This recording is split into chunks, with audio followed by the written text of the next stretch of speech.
ay insali, Madama kayo nakatutok 104.7 FM Radyo Sagada. ay insali Dumay.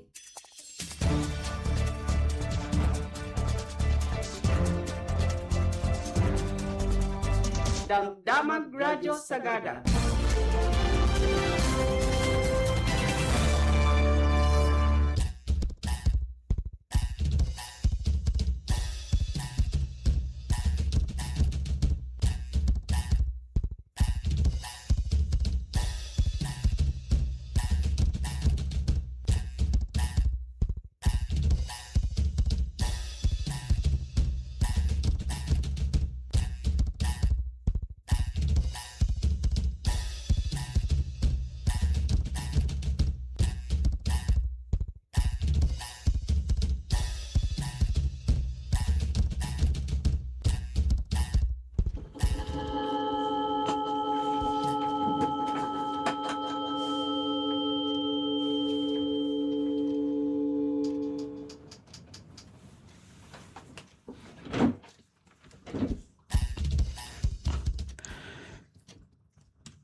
Naimbag nga malang kapagayan, siya kung mainga kumabkablaaw kadagiti aming nga nakatunin iti Radyo Sagada itang aldaw kat sapay kumata nasaya at tayo amin kat oras man nga may padanon dagiti kang runaan nga damdamag para nga itang aldaw ti Huwebes Agosto 6 kat adto dagiti ulo ti damdamag ken detalye na.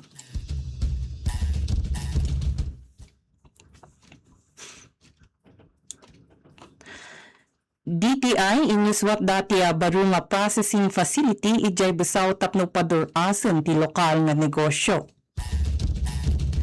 Red, orange, yellow rainfall warnings na ipatungpali ti Rehiyon Cordillera. Dawdawatan ti CHRA ti panakapasardang ti operasyon militar ijay abra. Naipatulod ti polis iti barikada ti Kasibo iti baot ti panang supiyat da iti panagminas. Malacanang sinuspindi dati klase ken trabaho ti gobyerno dito'y Mountain Province. Politician ken residente ijay atok aw awagan da are pasuan ti naisingasing nga 400 million pesos a proyekto ti hotel. GCash mangipalubos iti direct visa ken panagbayad iti Mastercard. Nagkaykay dagiti indigenous groups kontra iti naisingasing na panagbalbaliw kadagiti FPIC guidelines. Indigenous migrant workers mangsangoy iti pananggundaway iti industriya ti kape ijay Costa Rica. Kat para iti detalye dagiti damdamag itang aldaw, opisyal nga inugiti Department of Trade and Industry wenno DTI Mountain Province ti baro a shared service facility wenno SSF para iti panagproseso iti taroon iti Salt and Pepper Agricultural Learning Center Incorporated wenno SAPALC ijay ganggang saan kiniway Busaw Mountain Province. Nainugiti na sa awa pasilidad iti Kalman Agosto 5, 2026 ngayon dauluan ti DTI Mountain Province Provincial Director Mabel F. Panggawan. Panggap ti proyekto apapigsaan dagiti negosyo ti komunidad, babaon iti panangipaay kadagiti moderno nga ilikaman ang mga proseso iti at taraon tapno mapasaya ati produktibidad. Kalidad ti produkto ken gundaway iti merkado para kadagiti lokal a mannalon agpros proseso ken negosyante. Kinuna ni Sapal si manager sa FEPCA sa ti pasilidad ket representar na ti saan laeng daytoy apan nagpuunan kadagiti alikamen ngayon ladawan na daytoy ka simbolo tiya panagkadwa ken nabingbingay apan nagkumit amang pabileg kadagiti lokal a komunidad. Kinunana at tiya pasilidad ket mangipaay kadagiti lokal a producers iti access iti moderno a teknolohiya ken technical training iti food processing. Kinuna ni Director Banggawan na disenyo ti shared service facility program tapno mapasaya ati produktibidad ken kompetitibo dagiti enterprise a community based babaon kadagiti value adding technologies ken naparangay a kabaulan ti panagproseso. Impaksamot dagiti opisyal manipod busaw a pakairamanan da Sangguniang Bayan Committee on Agriculture Chairperson Johnny Ambukay ken kiniway Barangay Captain Victor B. Sungabon ti suportada iti nasao nga inisyatibo. Karaman iti ceremonial unveiling ti pasilidad ti panakapirma ti Memorandum of Agreement kun Usufruct Agreement iti nagbautan ti DTI ken SAPALC ken panakaidatag dagiti baruan na ikabil a food processing equipment. Kinuna ti DTI manamnama ang makatulong ti nasawa pasilidad amang paadu iti pateg dagiti lokal ang napataw nga agricultural commodities, mang pataw iti livelihood opportunities ken makatulong iti sustainable local economic development iti Busaw. Iti magsabali adamag ti patungpal ti red rainfall warning kadagiti pasut ti Benguet ang mangyag iti napigsa atudo ang mabalin pakaigapuan ti nakaro alayos ken panagriga ay ti daga. May dagadag kadagiti umili kadagiti nababa nalaka malayos ken nalaka panagriga ay ti daga nga umakar adagus iti nataltalged wenno nangat ngato a lugar. May patungpal ti orange rainfall warning kadagiti pasut ti Abra na sa dinmo nga daan ti pangtati layus ken panagriga ay ti daga. May balakad mat kadagiti umili nga agtalinaed nga alerto ken nakasagana nga agbakwit. Kabayatan na sa klawon ti yellow rainfall warning dagiti pasut ti Mountain Province Ifugao ken Abra na sa dinmo ket posible ti layus ken panagriga ay ti daga.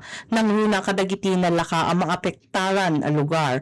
Mapaspasamak matinalagan aging iti kalkalaingan nano daduma ket napiksa at tudo iti daduma sa ti Mountain Province, Ifugao, Apayao, ken Kalinga. May balbalakad kadagiti umili nang runa dagiti agna na iti asidog dagiti karayan kinarangkis abantay nga agannad kadagiti flash flood panagriga ay ti daga ken pitak ken panagriga ay ti bato. Iti sa Baliadamag, dawdawaten ti Cordillera Human Rights Alliance o CHRA, ti dagus apan nakasuspende ti operasyon militar ijay Abra, kasaruno ti kalkalpas nga armado nga enkwentro iti tinag kan Likwan Baay. Kinuna ti CHRA kadagiti adagiti rinupak ket nang papugad kadagiti sibilyan nang singay ti panagbiag ken nang idistero dagiti komunidad. In paganatgat ti grupo nga awan ti solusyon ti militar iti pinulpulo at tawunan nga armado panagdadangatang kan kinidawda adagus ang mairugi manen ti formal a negosasyon ti kapya iti nagbautan ti gobyerno ti Pilipinas ken ti National Democratic Front of the Philippines.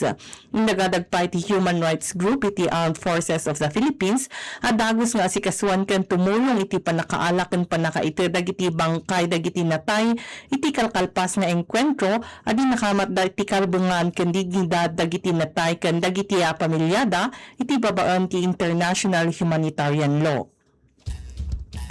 Inawagan pa iti CHRA ti gobyerno probinsyal sa lakniban dagiti sibilyan, ancestral lands ken natural resources manipod iti militarisasyon dadakkel a panagninas ken dumapay ang makadadaol a proyekto. Indagalag ti grupo kadagiti amin a partido at tungpalon dati international humanitarian law ken inawagan da dagiti simbaan, civil society organizations ken dagiti mangitantandudo iti kapya a suportaran da dagiti panagrigat amang pasardang kadagiti panagbubuso kung mangirugimanan iti formal asaritaan may papan iti kapya.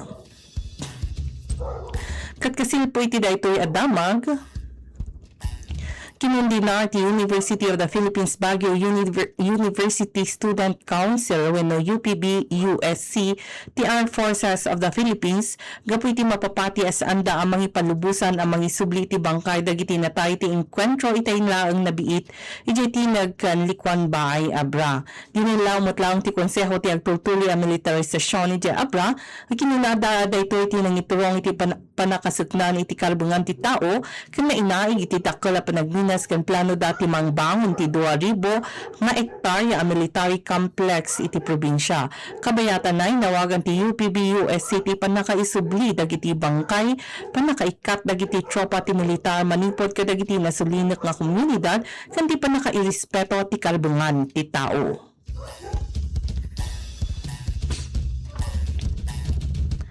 Iti sa bali adamag nasurok at talo agasut akamang ti Philippine National Police ti na ipadamag asin mangpat iti barikada ti komunidad ijay Kasibo Nueva Vizcaya iti Calman Agosto 5 no sa dinno kata inikat dadag iti barikada nga ususalan dagiti umilya bumusbusor iti exploration activities ti North Luzon Mineral Resources Corporation wenno NLMRC. Naipadamag adi nakamat dagiti pulis ti dokumento manipod iti opisina ti mayor ti munisipyo abang nilasin iti lugar akas maysa a kalsada ti munisipyo. Nupay kasta taginayunan dagiti umiliti ati daduma a barikada ket adda kadagiti pribado ako kwaken titulado adaga. Kalpasan ti apan nakaikat ni padamag a pito nga armado a pulis tinabati iti barikada ti paket bayat a nagpatrolya dagiti daduma a pulis kadagiti asideg a barangay iti uneg ti exploration area. Kinundinar dagiti kamong ti komunidad ti kaadda dagiti pulis nga inladawan da daytoy akasapan ng riribok ken pamutbuteng. Ken inawagan dati apan nakaikat dagiti puwersa ti pulis ken panakarespeto dagiti kalbungan dagiti na insigudan nga umili mannalon ken makinkukwa iti daga. Ni padamag adandani talo a bulanen na naisardang dagiti aktibidad ti panagsukisok ti NLMRC gaputi na iti napiksa apan ang supiyat ti komunidad.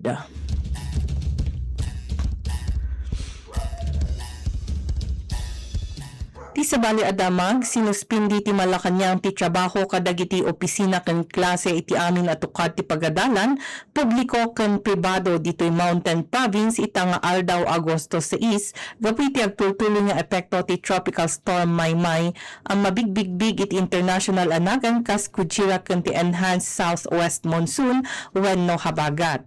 Ti panakasuspindi ket babaan iti Memorandum of Circular number 122 amang saklaw iti National Capital Region ken sumagmamanupay a probinsya ang naapektaran iti madia kasasaad ti panawan. Kabayatan na iturong dagiti ahensya ang mangipaay kadagiti kangrunaan a kasapulan ken serbisyo iti salunat panagsagana ken panagresponde iti didigra ken dadumapay ang napateg a serbisyo publiko nga agtultuloy iti operasyon ken mangipaay iti kasapulan at tulong iti publiko.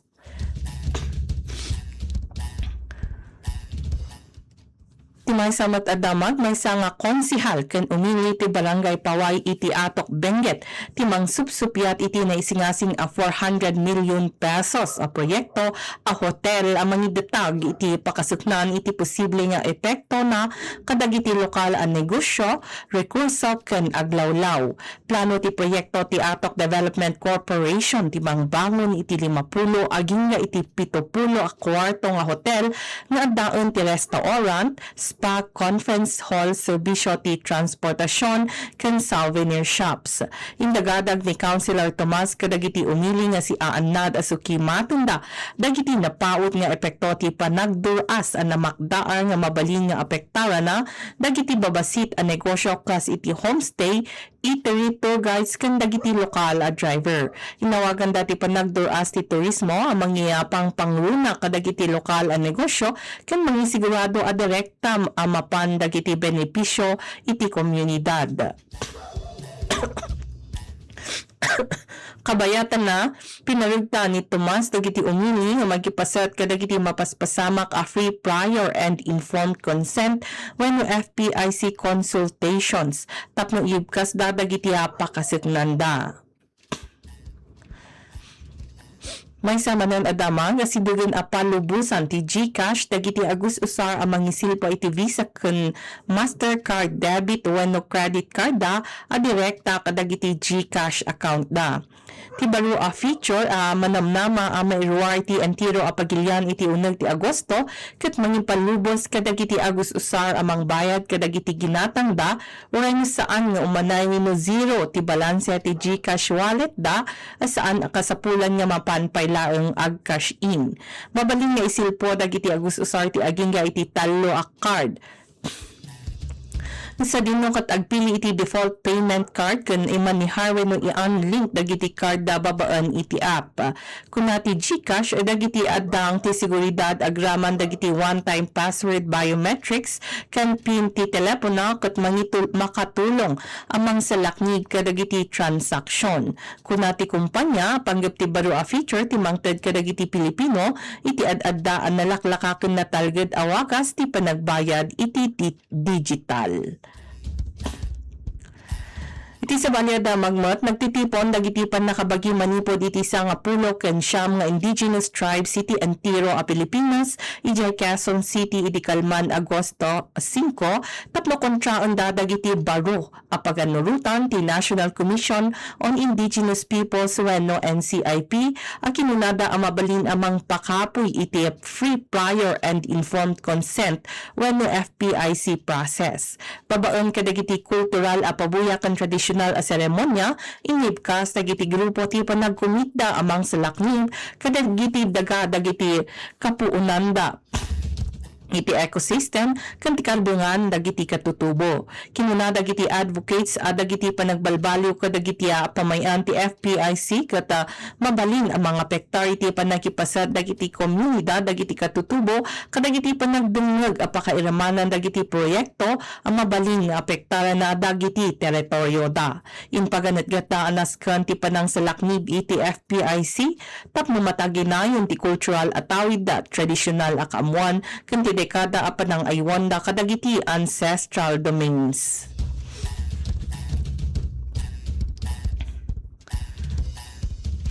Ket may samat adamang paay ti balasiw taaw.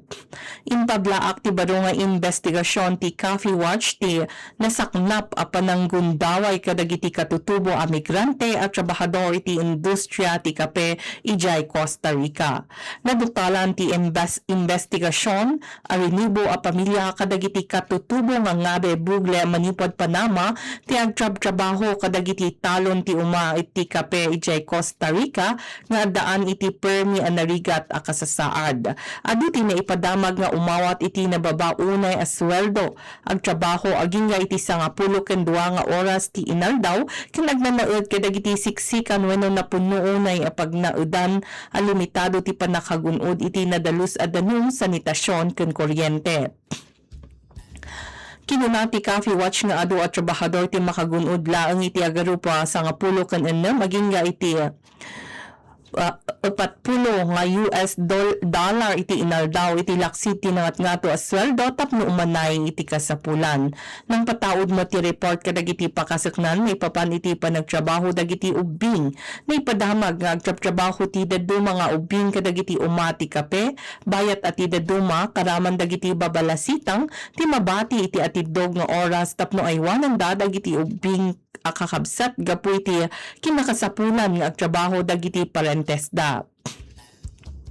May sa programa mo ti gobyerno ang maawagan kas iti Casas de la Alegria ti mangipay ti panangaywan iti ubing bayat ti panag-apit iti kape. Ngun kuna ti Coffee Watch nga awan ti umanay apon daw wenno kapasidad da amang serbi kadagiti amin nga ubing ang makasapol iti daytoy. Itan ket awagan ti organisasyon ti gobyerno ti Costa Rica ken dagiti kumpanya ti kape a pasayaaten dati kasasaad ti panagtrabaho. Sa nakniban da dagiti tubo ang migrante at trabahador ken ubing ken siguraduhan da ang marespeto dagiti kalbungan iti panagtrabaho. Kinuna ti Coffee Watch at ti reputasyon ti Costa Rica iti nasayaat ken mataginayon a kape ket masapol ang maipada iti disente at tangdan na talged a kasasaad ti panagtrabaho ken panagraem kadagiti kalbungan dagiti katutubo. Ket para mat iti kasasaad ti apanawan itang aldaw saan anasaya ati apanawan ti agdama mapadpadasan ti Mountain Province ken nalawa pa sa ti Cordillera nga daan iti napigsa nga angin ken panagtudog gapu iti tropical storm Maymay. At daan ti tropical cyclone wind signal number 2 ti Western Mountain Province nga mangyag iti delikado kasasaad iti flash flood ken panagrega iti daga gapu iti tudo. Kata daytoy gamin garud apo dagiti timalpasan ti damdamag radyo sagada midday edition kata siak ni Maing. Stay tuned for more songs on air.